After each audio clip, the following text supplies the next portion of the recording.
Today we're making pork belly with a nice crispy top.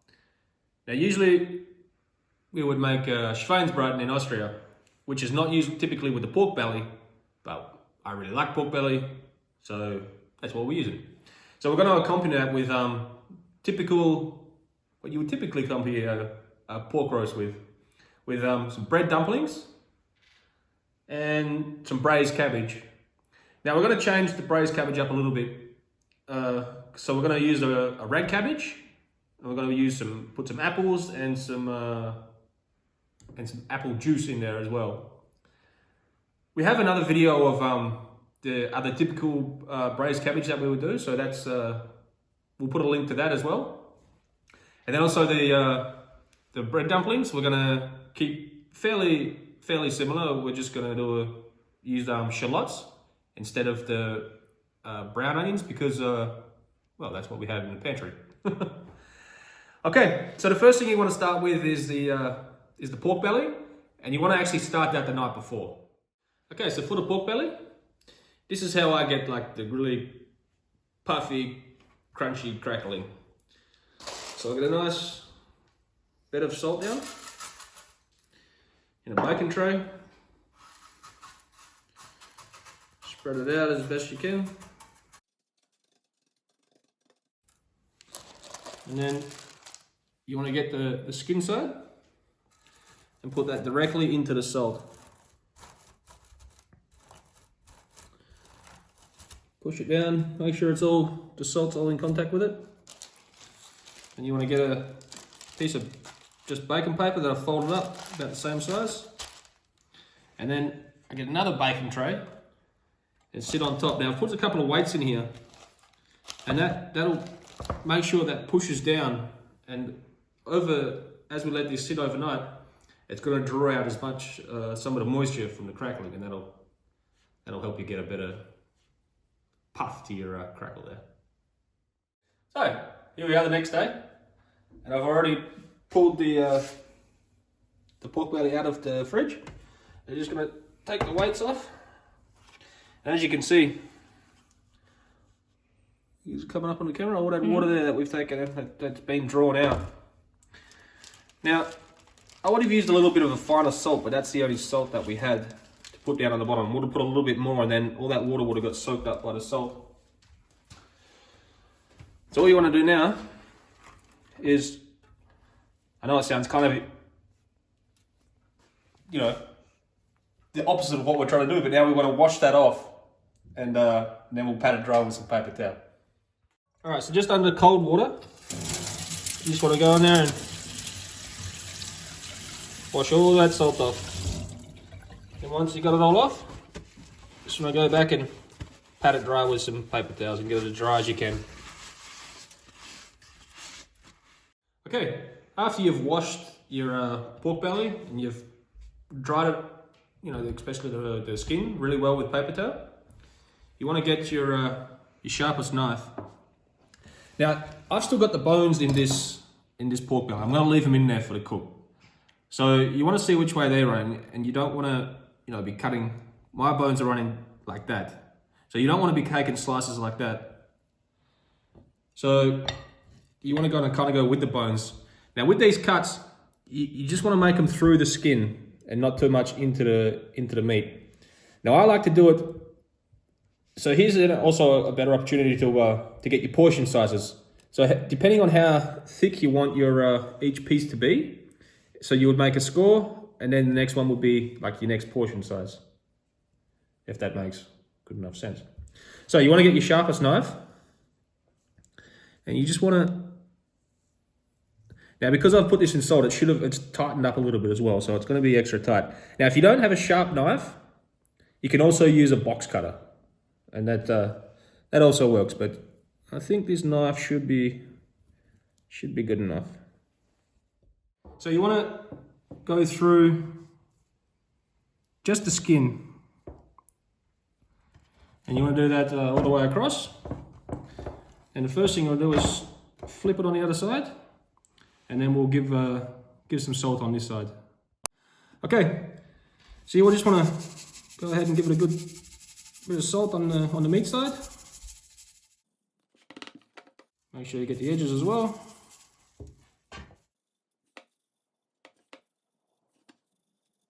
Once you've got all the meat side with a bit of salt on, you want to go ahead and rub this side with a little bit of oil before we put the salt on. Alright, so as I said, the key thing is to keep this skin as dry as possible. So if it's got any moisture on it whatsoever, go ahead, get some paper towel, wipe it off. And then once it's super dry, you want to go ahead and just add a little bit of oil to the top. And just rub that all over. Alright, and then you want to go ahead and give this a good dose of salt all over the top. Alright, once you've given the top a good dose of salt, you want to take it out of the pan and you want to put it on a rack. And you want to, when you put it on the rack, you want to bunch it up, like if there's any little bits hanging there like that, you just want to bunch it up and you want to try and get it as flat as possible on the rack. Alright, now once you've got it, you know, nice and flat, you got to stick it into the oven at 150 degrees with the fan on, but you want to stick it into a cold oven. So you put it in the oven, then you turn the oven on to 150 with the full fan force. Okay, for the cabbage, I've just gone ahead and sliced it up into, you know, yay big pieces. It doesn't really matter how big you cut it up. It's going to be braised down. It's going to come down anyway. So I've also diced up the onion. Now I'm going to grate the apples, but I'm going to do that just before I put them in, because otherwise they'll go brown and you don't want brown apples. And then also salt, pepper, and now with this whole thing, it's in relation to doing the apples. I want it a little bit sweeter to go with the fatty pork. So you could just use normal apple cider vinegar, but I've just got this apple vinegar and it's got honey in it as well. Also on the sweetness thing, the onions, I'm using red onions. And I'm going to take them a little further than what I normally would with braised cabbage to try and bring out a bit more of the sweetness in them as well. The first thing you want to do is get a big heavy base pan or pot on the stove. A little bit of oil, and you just want to go ahead and put your onions in. And we'll start to caramelize these just a little bit. Alright, once you start to get a little bit of colour on your onions there. Now, I forgot to say this in the ingredients list, but you want to add, to this many that's about a tablespoon of, I got brown sugar, but you could use any sugar. And you also want to add some salt. I'm going to go ahead and add some pepper at this moment too. You want to get that a little mixed in. And we're just going to mix this in, and once the sugar's all melted down and get a little bit more caramelized, we'll start adding the cabbage. Alright, after a couple of minutes there and your sugar's kind of melted in, dissolved in there, you just want to go ahead and start adding your cabbage. Just put a couple of handfuls in at a time, give it a little mix through, and you'll notice once it starts to get a little bit glossy or shiny, then you add another couple of handfuls in. I don't know if it's showing up there on the camera, but you'll see it'll start to get really shiny and glossy. I'm not sure if that's showing up too well, but anyway, when you make this recipe yourself, you'll see what I mean. And then once you get to that stage, you just go ahead and add another couple of handfuls, and just keep repeating that process until all your cabbage is added.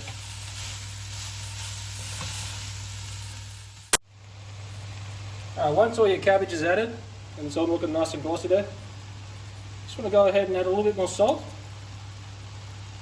Now, that may look like a lot of salt, but I'm using this, it's a very coarse grained salt, this one. So it may look like I'm adding a lot, but it's not as much as as a table salt would be and all that sort of thing. So once you've added that salt in, you just want to go ahead and give it all a good mix in. We also use a pot lid because this pot's kind of hot, obviously. So just go ahead and give that a good mix in.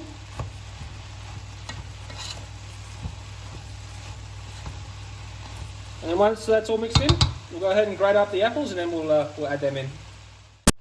Okay, once you've grated all your apples, just want to go ahead and add them.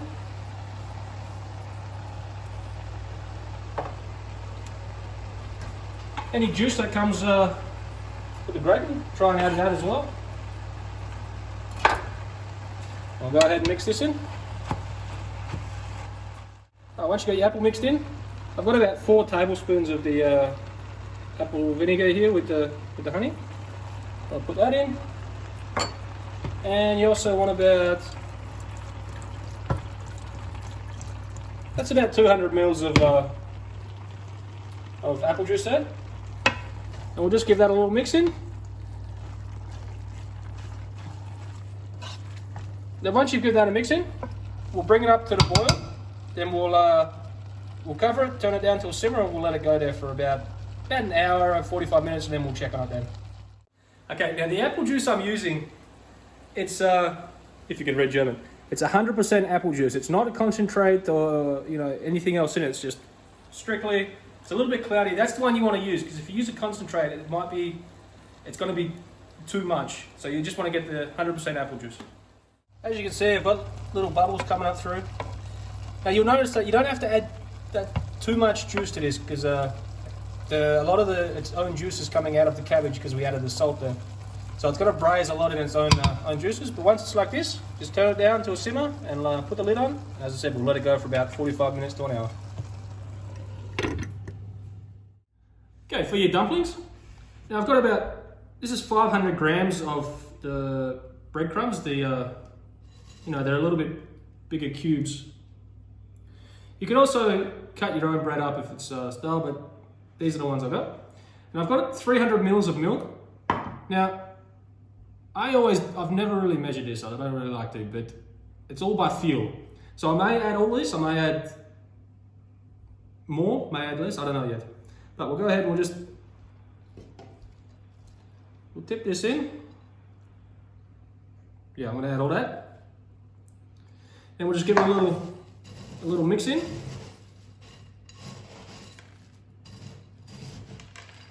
Spill them all over the table. That's also a handy tip. Just give it a little push down. Now after about 5 minutes, I'll come back and I'll give it a little mix in. And then I'm going to let this sit for about 15 minutes. And then we'll come back and we'll take a look at it. And every 5 minutes, just come in and give it a little mix in. But yeah, we're going to leave it for about 15 minutes and then we'll come back and we'll go from there. So it's been about 15 minutes now. I've come back and I've just mixed it around a couple of times. As you can see, it just needs a little bit more moisture. So we'll go ahead and add the eggs in now. That's just 2 eggs that I've lightly beaten with a fork. And just by looking at it, I know it's going to need a little bit more milk. So we'll add, let's see how much. That's about 50 mils. So we'll add that in. We'll go ahead and give that a good mix in. And then we'll see how it looks, and then we'll add the rest of the ingredients. Okay, so now we're going to add all the other bits and bobs to the dumplings. So we got parsley there. I've removed all the big woody stems and just finely chopped the leaves. I mean, a little bit of stems all right, but just make sure it's not the big woody ones. And here I've just sauteed off some of the shallots. I've cut them up and cooked them off, and now they've cooled down completely. So go ahead and add them.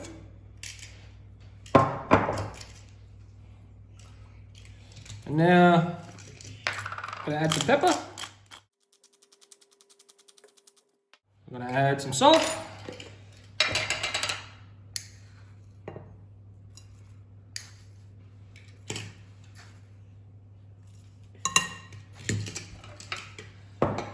And we'll give this a good mix in.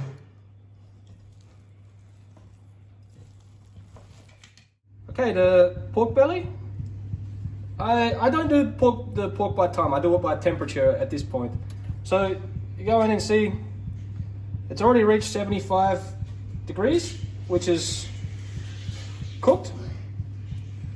I would have liked it a little bit less, but that's all right. So what we're gonna do is we're gonna turn the oven up to full. Then we're gonna put it back in the oven. And we're gonna put it as high up or as close to the element as possible without actually touching it. Have to do that net rack.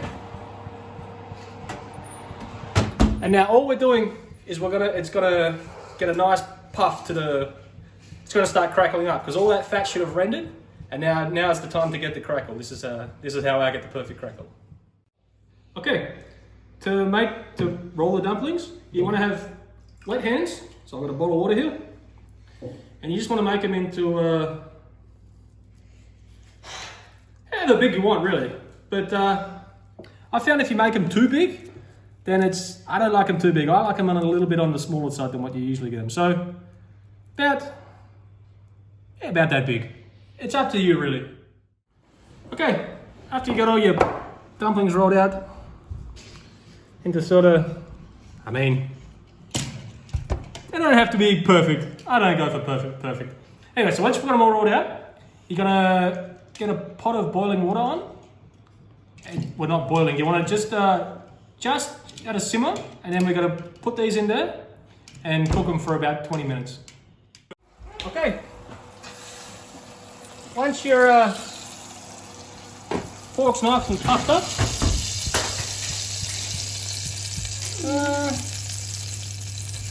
it's just a little bit more in the center there. I'm going to chuck it back in, but it's only going to be for a few minutes there, just to see if I can get that to puff as well. Alright, now once you're left it a little too long, but that's going to be fine. There's nothing wrong with a little bit of char on your crackle there. Now you want to let that sit for at least 20 minutes, I would say, and then that crackle is going to get even harder. Okay, once your water's simmering there, I'm going to go ahead and add your dumplings. And I'm going to go ahead and put them all in there. Just when you do that, you just want to keep an eye on your temperature to make sure it's not, I've got it on high at the moment, but if it gets too boiling, then it's going to break the dumplings apart. So just keep your eye on the water, make sure it's not boiling too hard. Alright, I've just come in, I've given this a stir a couple of times here. You just want to make sure that you haven't completely run out of liquid. You still want a little bit there. And you just keep it going like that. Okay, the cabbage has been cooking away there. Now I've already given it a little taste for seasoning and everything like that. And mine's just how I want it. Now I'm going to turn it off, and I'm just going to leave it a little bit uncovered because there's a little bit of juice in there, which is good, but it's a little bit too much for what I want. So I'm just going to partially cover it and just keep it warm. And by the time everything else is ready, that should be just where I want it. Okay, it's been 20 minutes. Just going to go ahead and scoop them out. Put them into a bowl or a dish or whatever you're putting them into. And they're ready to serve.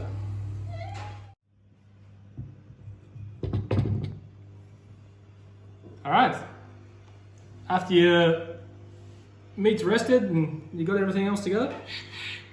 Now mine rested a little longer than 20 minutes, so it's still going to be warm inside, but it's cool enough to grab with the hand, which is also perfectly fine. So you should already have sort of your lines that you cut into the skin for the portion sizes, so just kind of go with them with this guide. Also, a serrated knife is the best thing to cut the through the pork belly with the crackle.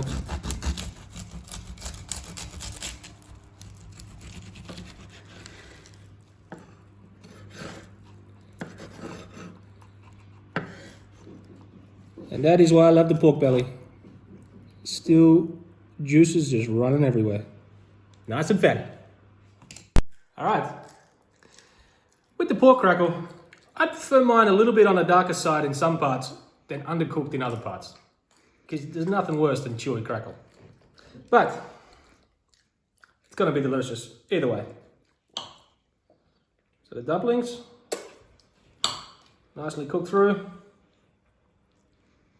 Bit of cabbage.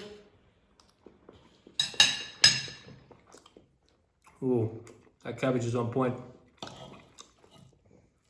Alright. See how the crackle goes. Nice and crispy. And I already know the meat's going to be good. It's very hard to overcook pork belly and make it dry. There's so much fat in it. It's impossible to overcook, I think. This is really good.